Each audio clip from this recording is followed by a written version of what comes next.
Hi, everyone. Welcome to the very first podcast of the Future Project. My name is Ngozi Chijuka, and this space is for conversations relating to creating jobs, building businesses, and showing up as active citizens, in your community and in your future. Joining us today, in commemoration of the International Women's Day, is Seun Olagunju and Wura Adeniran. Thank you. Okay. Welcome. It's so great to have you guys here. Seun, I've not met you one-on-one, Yeah. but you won the Future Out Africa 2024, Yeah. and it was really mind-blowing because it was the Young Person of the Year awards. Yeah. And Wura, also, I've worked closely with you under the Future Out Africa as well as a producer, and you've been so amazing, doing the work.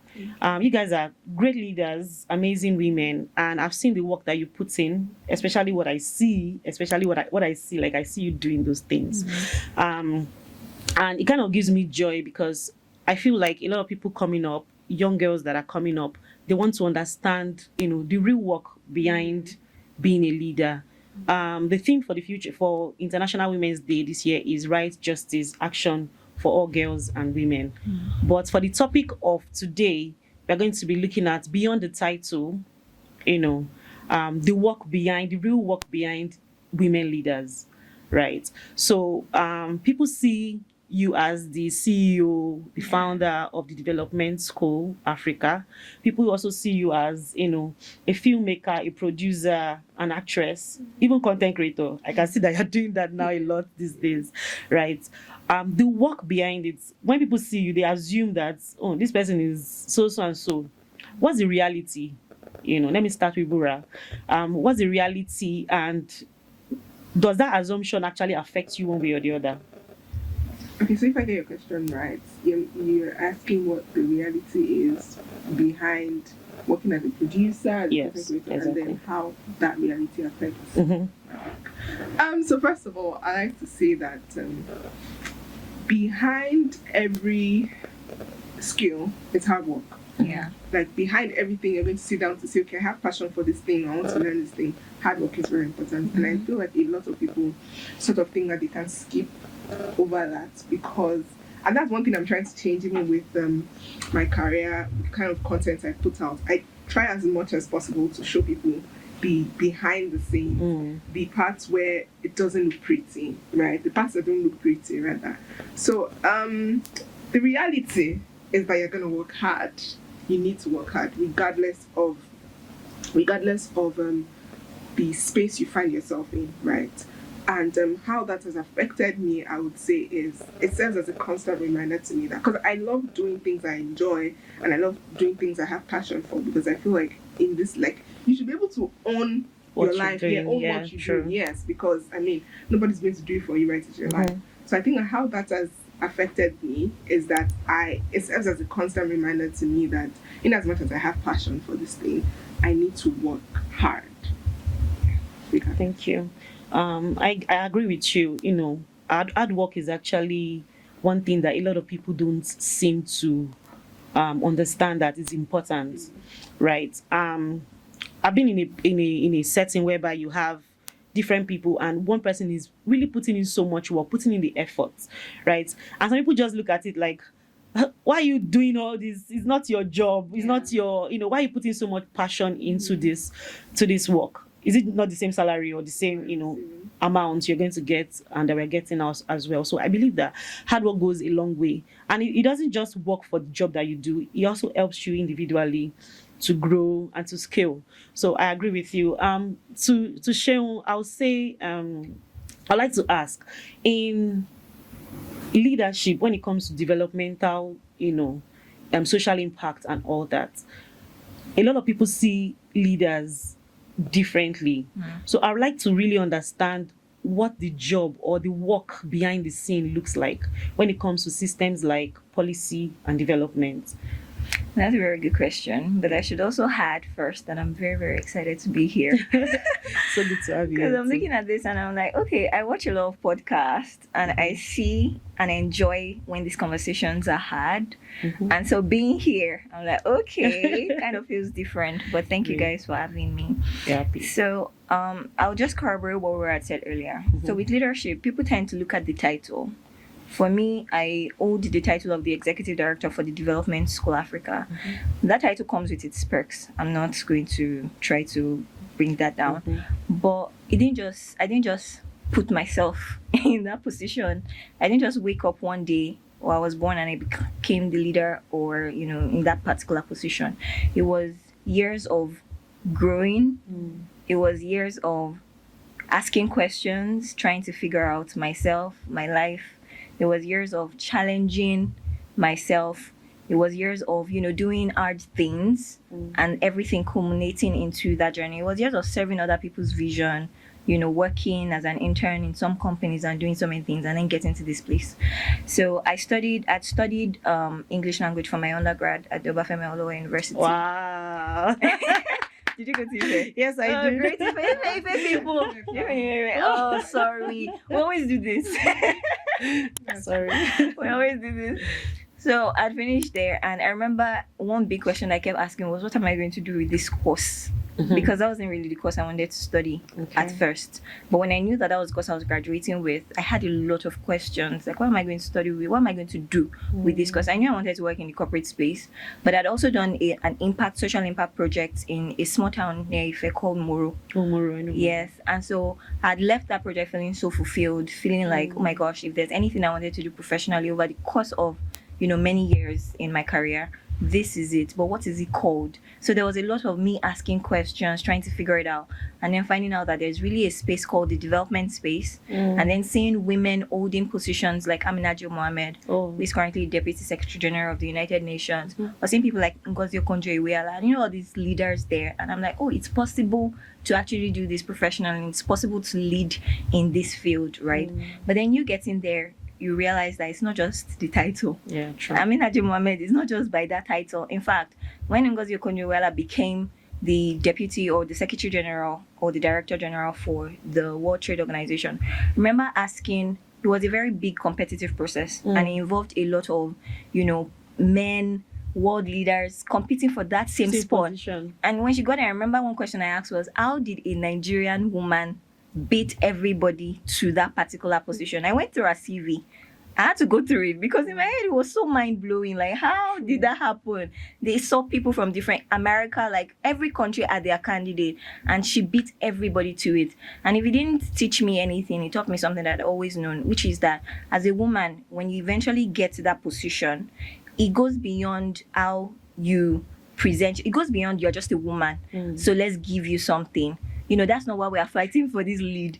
You have to prove that you can leave the fate of the world trade in my hands, and I'm not going to scatter everything. True. She just renewed that position again, and everybody still said she should be the one there. So I took that lesson with me into all the leadership positions I've held, including with the development school, that by the time I get there, I do have to show that I know this work. I understand this space. I understand what policy is. I understand what it means to work with government. I understand what it means to lead teams. I understand what it means to engage community. I understand what it means to, organize young people, mobilize them, engage them, which is like the intricacies of the work that I currently do, and then doing that very well. So I guess that's a bit of behind the scenes. It's a lot. It's a lot, It's a actually. lot. Well done. You're doing well. Have you ever felt, you had to work twice as hard, to get to where you are, or to feel competent doing what you're doing? Should I go? Yes, you can. Well, I wouldn't exactly say that it was me working twice as hard. If I were to compare it with maybe another person that was also working in that organization, maybe like a man, for example, I wouldn't exactly say I had to work twice as hard, but I had to do a lot of work, especially with myself and within me, to be able to hold the space that I currently hold. So I grew up with low self-esteem. So I used to be very timid. I used to be very shy. I used to run away from anything. Like, you guys invited me here now, that I found one excuse. And you would never know, because just like she's probably busy. But it's just me. So by the time I didn't watch this episode, I'm like, and I could have gone.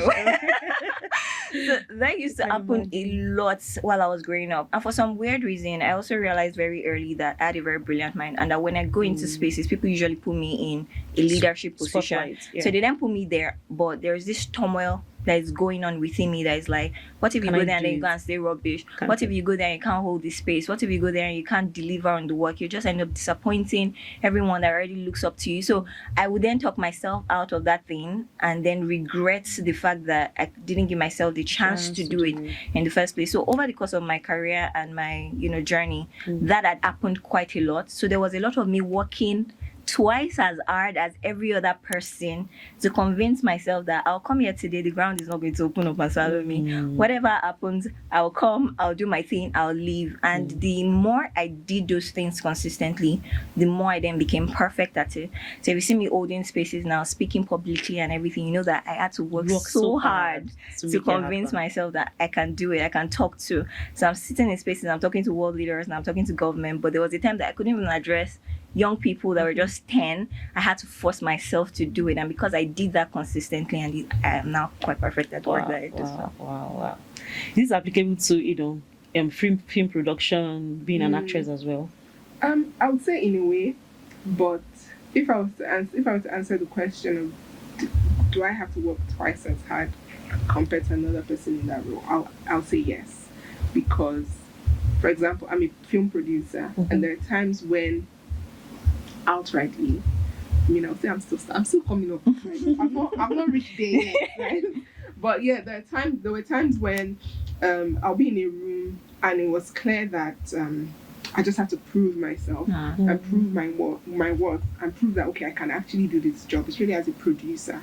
So yes, I'll say I've had to work twice as hard for that role, and also, as she said, for myself. Okay, so in celebration of International Women's Day, a lot of people see women, I don't know if it's applicable to all fields, but they see women as so for instance, if you find yourself in a male dominating sector, people tend to throw you under the bus and say, she shouldn't be the one to hold this position, she shouldn't be the one to be here. We as men, we should actually find ourselves here. So have you found yourself, especially in the film sector, the acting sector, have you found yourself in such position and you probably push back because of those kind of things that you see? I'm a very strong-willed person, right? Some of it's just my personality. If I'm going to answer it, I will, if it was me in that particular position. So yes, there are times when that happens. Can you give us a scenario of when that happened? I would like to know. Okay. So there was a particular time when there was a role that was up for. So we're discussing who will do what, right? And it came to. I'm going to say the role. I understand. It came to that particular role, and there were conversations around. He's just a better fit. Okay, but he's a better fit. Explain why he's a better fit. There was no explanation. The reasons they were giving did not make sense, right? And I knew that we both were professionally on the same level, right? And I pushed because there were people in that group that, of course, liked me, and there were people that I'll say, okay, not really sure about what I could do. But I pushed, and they made two of us pitch in a way, to our fellow colleagues. To prove yourself? Yeah, to prove myself. So I don't think that there's... I've not met or been in the instance where I'll have to push back, thank God, because I am a very strong-willed person. So if I know that I'm fit for something, and if I know that I can do that thing, I'll try to do my possible best to make sure that everything is done. Yes. I love that. Yeah. So over to you, Seun. I'm sorry. She is also my name too. In case you don't know. I think you called that part. I'm so sorry. Okay, so you've supported over 4,000 beneficiaries, of young people, especially youth-led initiatives. Yeah. How should I say, how do you know the kind of people or the kind of fundings to actually invest in? So that's like the question I want to ask. Okay, great. So when my work started of funding young people, because I'd done quite a number of work before I got to the part where I decided to fund young people, I was holding a position with an international nonprofit called Peace First. So for that position, I was the regional manager for Sub-Saharan Africa, and we were recruiting young people that had an idea to create social impact in their communities, that were as young as 13 and were as old as 25. So it had an age bracket. And it was, my job was to recruit them from every country in Sub-Saharan Africa and then guide them through the process of them creating an application. And at the end of the application, you then choose whether or not it's supposed to be well-funded. How many applications do you get like per time? To be honest, at some point, it was over 100. Wow. The thing about Africa that we need to know is that because we are very ambitious people, it can be both a blessing and a curse. Sure. So what that means is that if you are putting yourself in now for a global scholarship, just know that if they are going to release the metric for the number of applications they got, Sub-Saharan Africa, mostly Nigeria, have the highest number of applications. We always apply for things. It can be a good thing because we are very ambitious people, but it could also be that it's just because of the economic situation and everybody's just always in constant pursuit of opportunities, right? So Sub-Saharan Africa was the only region in that organization that needed 2 regional managers because of the load of young people that were always coming to submit projects. But while we had good projects, there were also fraudulent projects. Because we were funding people that were between 13 to 25. Sometimes we will have people that were 40 and 50. And they will tell lies. Yeah, they wanted to collect the money, so they will create the thing. So what we had to do was we created a system. There was a website you go to, you create your profile, and then we had created like guiding questions or what's this problem you've identified in your community. Somebody says, I realize that girls don't have access to menstrual pads, sanitary pads and everything. We say, okay, who is affected by this problem? What's the name of the community? So we guide you into filling all those questions. Just to be sure. Just to be sure. You know. It gets to a point where your answers come back to us. We look at it, we're like, oh, this needs a bit of refinement. We give you feedback, you go and do it. But by the time it starts to get towards the grant side, we then do an interview with you. We do like a virtual call because I can't do physical interviews with everybody in Africa. At that point, that's where you really catch people that are fraudulent. Or sometimes it is when they send their verification document. So you see some ID cards will be sent, and then you'll be like, this ID card, I can tell you that you've used Tipex to clean your date of birth. Like, what do you really think is happening here? Like, are we not seeing it? Or in some cases, you'll be doing an interview with a young person. The coherence in the answer is channel coherency. You know, things are not going as supposed to go, and then you'll be hearing somebody's voice in the background telling them what to say. Oh, this is obviously fraudulent. So at that point, you can already say, okay, the project's idea seems great. Obviously, you do want to create some change, but we can tell that the heart behind this thing or the integrity is just not there. So that's pretty much it. But I hardly ever say no when a young person comes with an idea to do something. It's just it goes through a system of verification, and we're able to tell if this is genuine or not, and that determines which projects get funded. Okay. I like that because I know a lot of companies, or I have friends who are written a lot of grants, written a lot of proposals, and they don't get feedback at all. So sometimes I believe that they just streamline. For instance, if you have 4,000 applicants, of course they can't reach out to everybody. Yes. They probably just streamline it to maybe 100 or 1,000, and that's it. The rest, they don't even open it at all, and the person keeps applying over and over and over again. So how do you so for instance, you've gotten someone who has applied over and over again, probably for 5 years, and eventually you want to fund this person. You now found this person, you want to fund this person. Sometimes the zeal is no longer there. For instance, you're writing a proposal and you have so much passion on what you want to do at that time. If, for instance, you want to do a boot camp for girls in ICT, right? You already have a plan for it, a budget, sustainable plans as well, a lot of things that, are put in place. And the person doesn't get this grant over and over. They keep applying, and eventually it comes. Now, don't forget that they've been trying so hard, and they probably lost a lot of, maybe the zeal is not there. There are other projects that are in mind that they want to do. How do you do you help these people? Because I know the development, School Africa. I don't know if that's one of the things that you do. Do you help these people to bring them back to what they used to feel or how they used to believe in that particular project and, help them to pursue it? That's a very good question. And I like it because even me, as I am like this, I've gone through my own share of rejection in this life. Wow. And so one key lesson that has guided my life and that I always share with young people, especially those within the development schools community, is please don't put all your eggs in one basket, especially when you're applying for something. So you're applying for a grant, or you're applying for a scholarship, or you're applying for a job. Don't just apply for the one scholarship. I know you really want that scholarship, that particular one, or you really want this particular grant or this particular job, but apply for it. But also apply for other ones. The chances are, if that one rejects you, one will be open. At least one will work. If you keep getting rejection, you go back and reevaluate what's wrong. It could be you. It could be that you need something. You try it again, but apply widely. Right, and see one clicks, because the moment you get one yes, even if you get like 1,000 no's, it encourages you to keep going, such that eventually if you get that yes that has rejected you many times before, you've not really lost the zeal to do the work that you're supposed to do, because somehow you kept going within.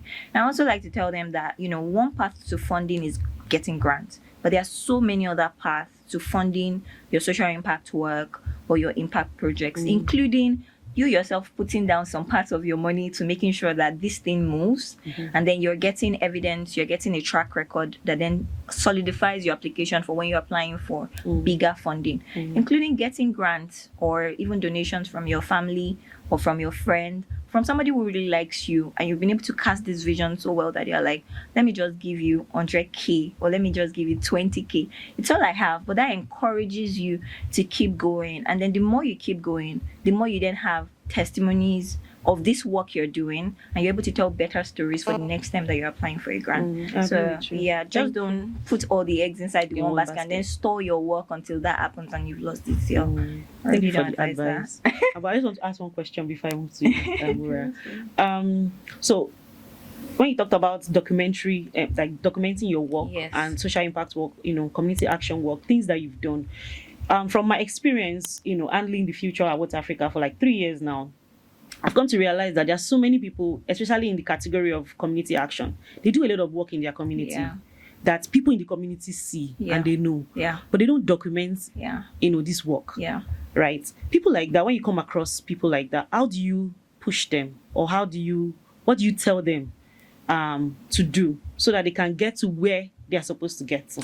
See, at this point, there's nothing else to tell you than to document your work. Because if you can see the pattern to which and I'm sure Wura can testify because Wura works in content and everything, the way the world is working now, content has become, or let me say influence, has become quite a currency, right? You don't have to do much. If you just tell people that you have some bit of influence on maybe social media or they anything, need to see it. You can trade that for something. You can use it to get a deal. You can use it to get... So imagine a young person that is doing so much work, and because we've been sold a lie previously that, you don't need to make loud noises for you to be doing impact, especially with impact work. Feel like you just do the impact and don't talk about it, which is how I used to be before. But I realized that there were so many opportunities that I was losing and missing out on because people didn't really know my work. Like a classic example was I was sitting on a panel one time because I was a part of a community called the Yali Network. Yes, right.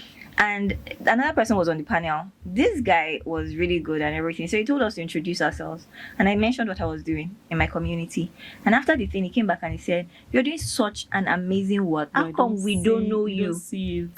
I remember he said that. And I said, me, everybody knows me. Everybody gives me gigs. Like he gets speaking engagements and everything. I said he's even already tired of it. That now that he has come to know of me, when by the next year, this happened around December, it was like, by the next year, if he gets all those opportunities, it would refer me to. Guess what? He was the one handling this regional manager position for the international nonprofit I was working on before. And you have to be in sub-Saharan Africa to hold that position. So he wanted to travel to the UK for his master's and immediately knew he had to vacate that position.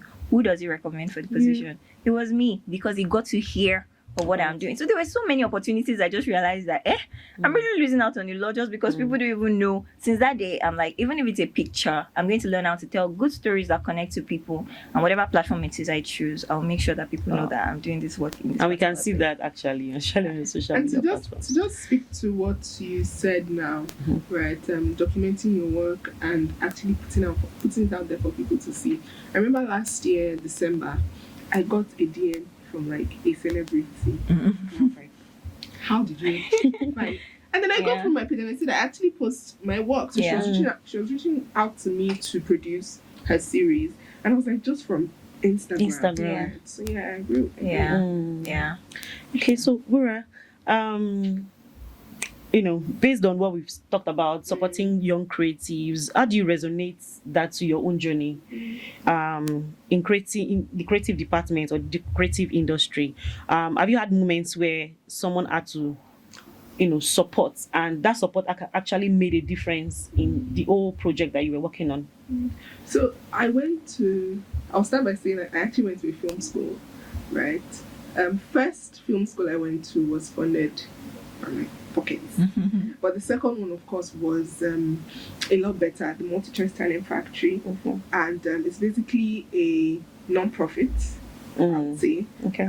So they basically put out a call for creatives, then select, I think, 20 of them, then house them, feed them, and basically teach and school them, right? So you're taking through the various departments in filmmaking, right? And then how long does this take? It's What usually duration? 1 year. Oh wow. Yeah, it's usually 1 year.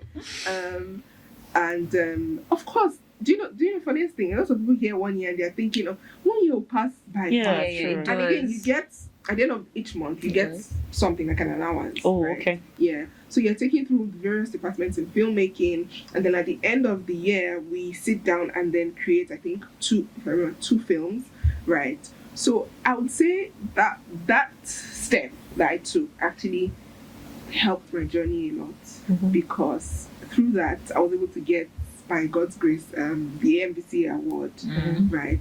And looking back now, I would say for sure that if I did not have that guidance, if the Multi-Choice Talent Factory never existed, I don't think that I would be with that award right now. So yes, to answer her question, I believe that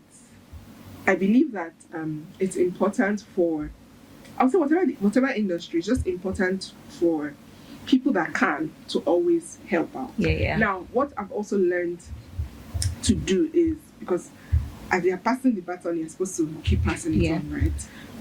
Wherever I find myself, there are currently people that I mentor, but on a low, I'm not really that person that say, oh, I'm a mentor, I can mentor people, Call my right? mentor. But definitely, I'm a mentor.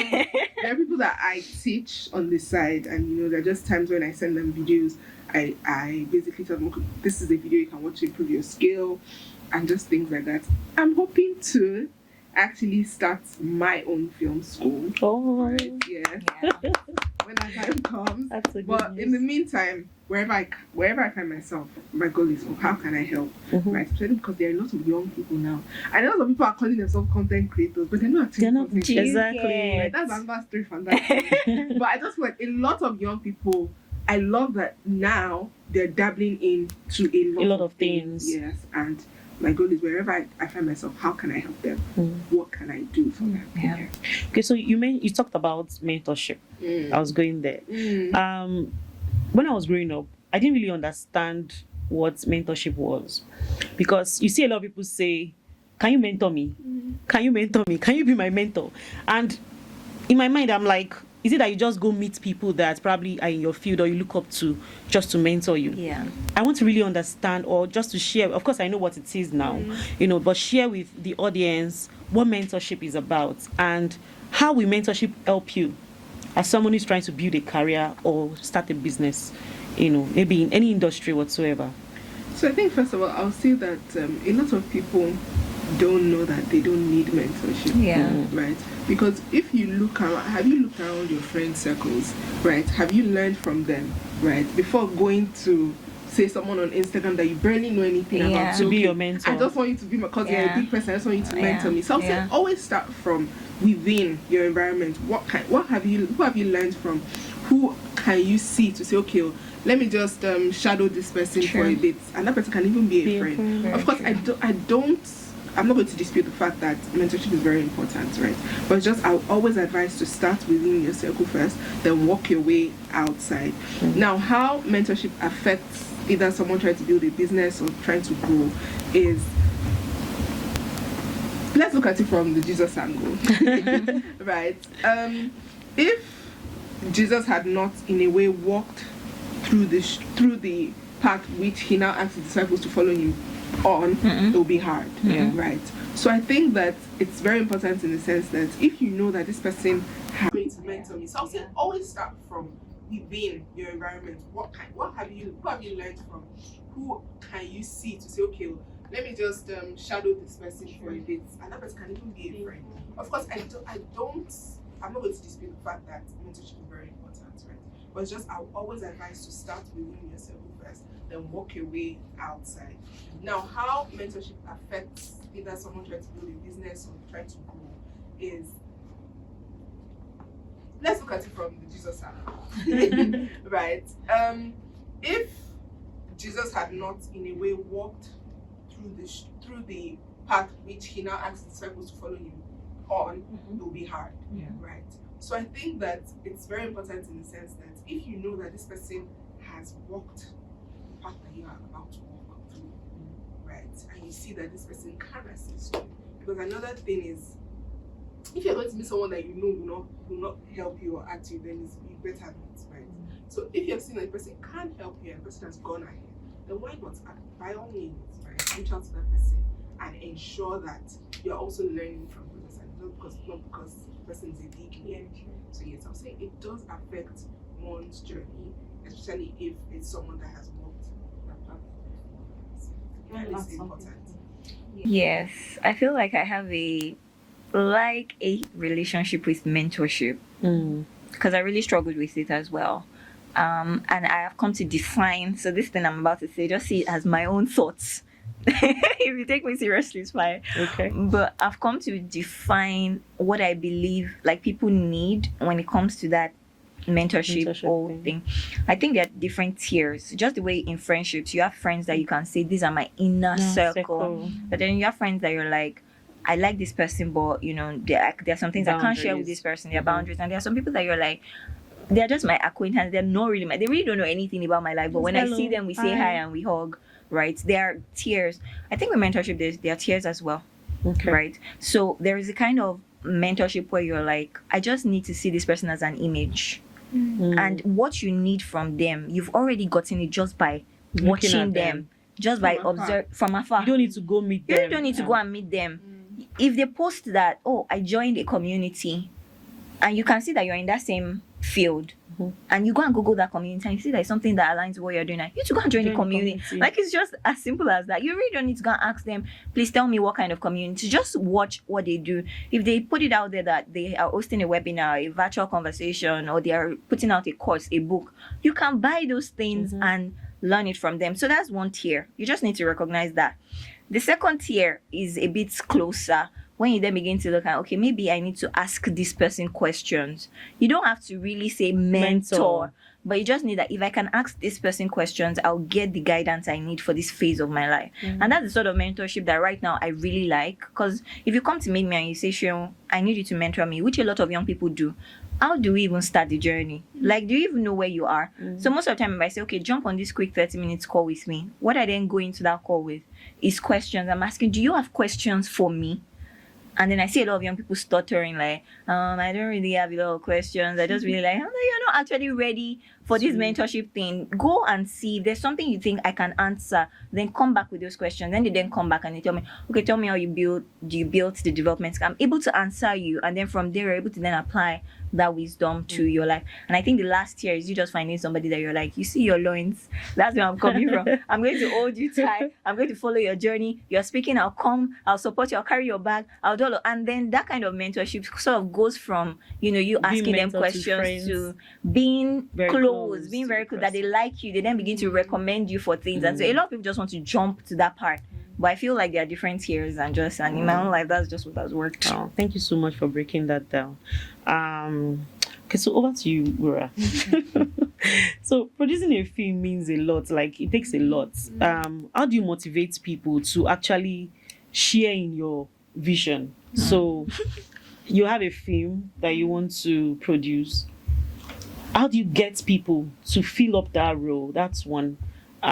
What kind of people, how do you get the people that you know that this person shares in my vision, or this person will be able to, act this thing bring it into reality, what I'm trying to achieve? How do you go about that? Yes, I would say that a lot of groundwork has to be done. There are a lot of people, and I'm not going to name them, that are in industry for money. Not just for money. Then there are people that are there that have passion and also want to make money, right? So it's important that when you're hiring your crew, it's important that you hire people that you know can carry that passion, right, and bring your vision to life. Now, there are times when you will almost not be able to fill up every role with someone that has that dying passion. Oh, I love this story, right? But it's just important that at least it's a good percentage of your crew members should, especially when it comes to your director, right? Because your director sort of carries the vision. Now, as a producer, I would say you're the mother of the production, right? So nothing can happen without your consent. But at the same time, you're sort of passing art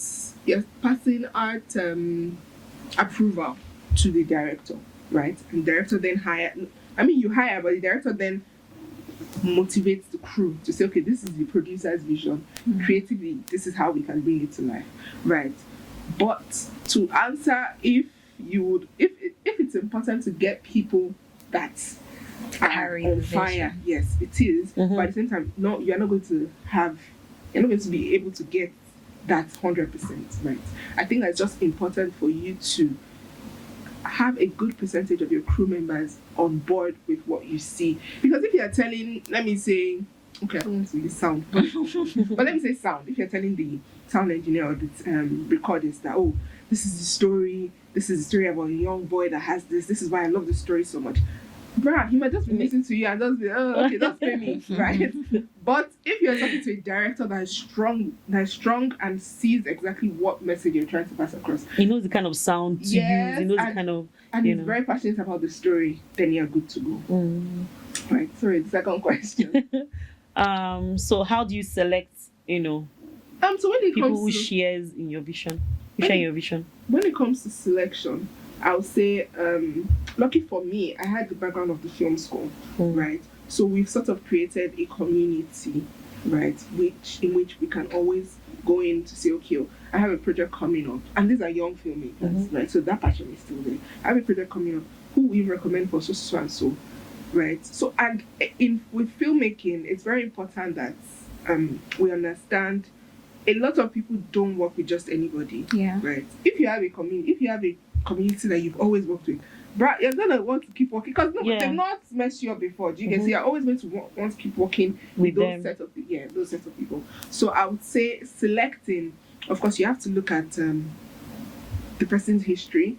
You have to look at who has worked with the person before, right? Who can vouch for that person, right? And then before you even now bring them on board, sharing the story and just seeing how they react to it. Yeah, it's very important. Okay. Thank you.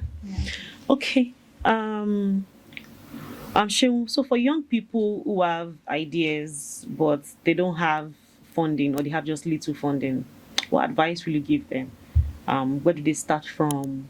What they need to do? What are things they need to put in place to attract people to fund their project and their ideas? Good question. I love it. I would say the first thing is to get that idea out of your head and properly define it clearly in writing. Yes, because there's a way you can have an idea that keeps you awake at night and keeps your heart pumping, and you sleep and you're dreaming of this idea.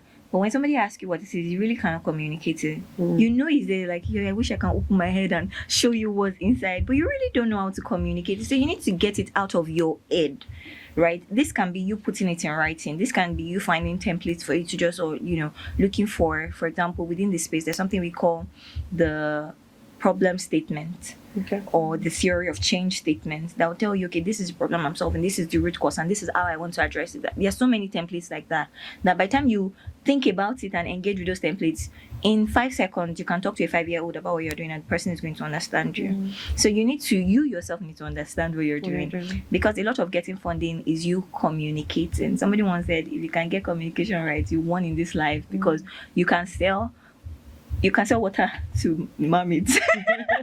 you can sell Mermaids, anything. and they live in water. Exactly. Like you like can that. always sell something to them, because when you meet somebody, you say, this person, I know you're boboing me, but you're sweet mouth. Like, why are you like this?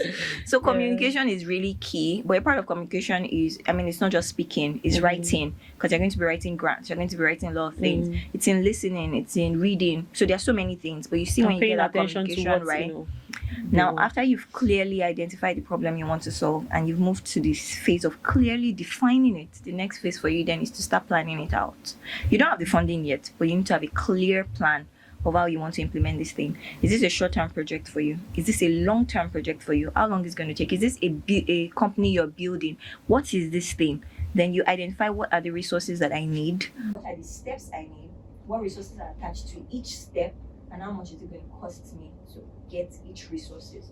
So by the time you're done, you already know that for me to do this project, and by this time, by this also date, I need to do 1, 2, 3, 4 things. And for me to get 1, 2, 3, 4 things done, I need 10 resources. And for me to get 10 resources done, I need $10,000. So that way, when you are pitching or you're asking somebody, even if it's just a friend, and they say, how much can I give you now you can immediately say, oh, this is the amount I need, which shows them that you're clearly prepared, and that when they give you this money, there's something it is actually going to. A lot of the young people I meet, when they tell you they need funding, they do need funding.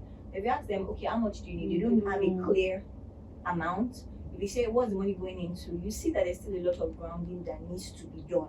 So you identify the problem you want to solve, learn how to clearly define it, create a plan, know the budget, and then start looking for organizations that their work aligns with what you want to do and who are in the business of funding projects such as yours, and apply widely. Just like I said earlier, apply widely. But if you're doing that and you're getting rejected, you try to put in some funding from yourself, gather some funding from people that like you, do some part of the work, get results from it, then tell the story of that result, show all those workings, demonstrate in your next round of applications.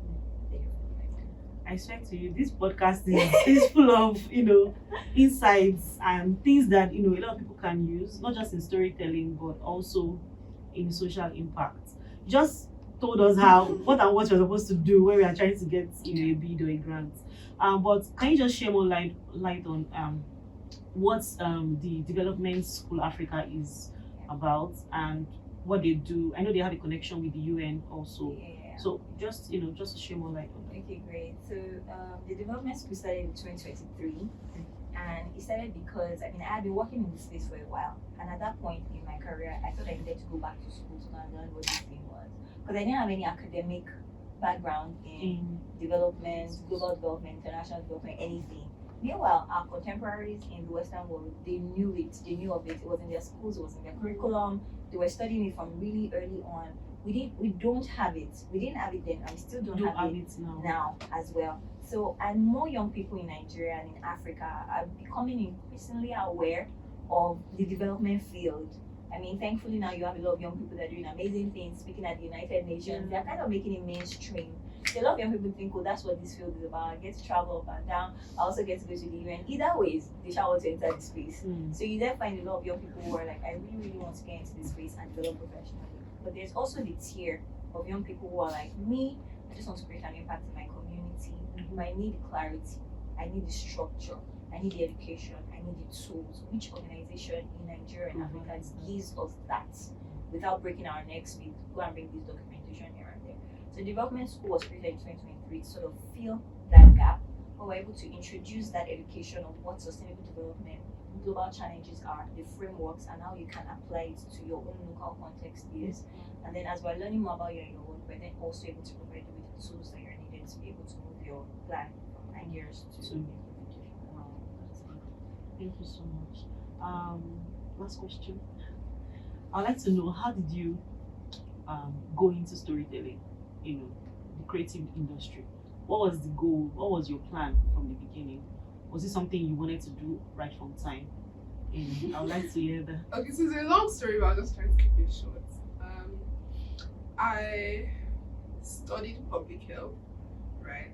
And 300 level, I discovered my love for filming and talking in front of the camera, right? I would always, Instagram stories. So I can be on my way to class and I'll just take maybe a picture of a tree or something.